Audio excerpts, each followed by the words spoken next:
11. That's the number of confirmed cases of mumps in Greene County as of last week.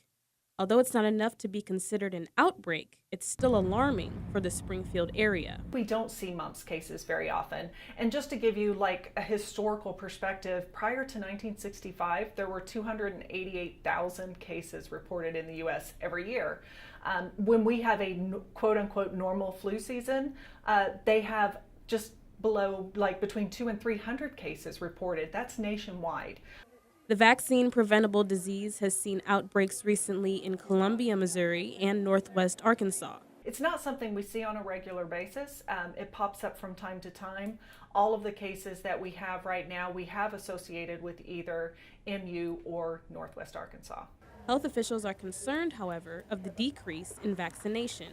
In fact, in 2016, there were more reported cases of mumps in the U.S. than in the past decade. It can spread.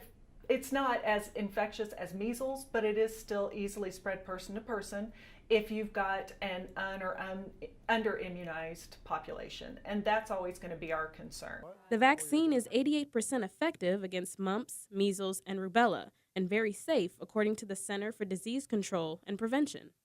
However, the disease can be contracted from something as common as coughing or sneezing, or even coming in contact with contaminated hands or materials. The most recognizable symptoms are swelling of the neck and jaw, but in more severe cases, swelling of the brain and deafness.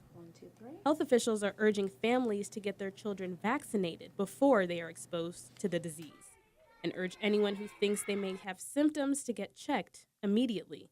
As soon as we're notified, we're contacting the patient or the family, and we're trying to find out, where have you been? Have you traveled? Traveled within the state, traveled within the country, traveled outside of the country, and then we start to ask them about their contacts. Do you know anybody who's been sick with similar symptoms? How about within the household?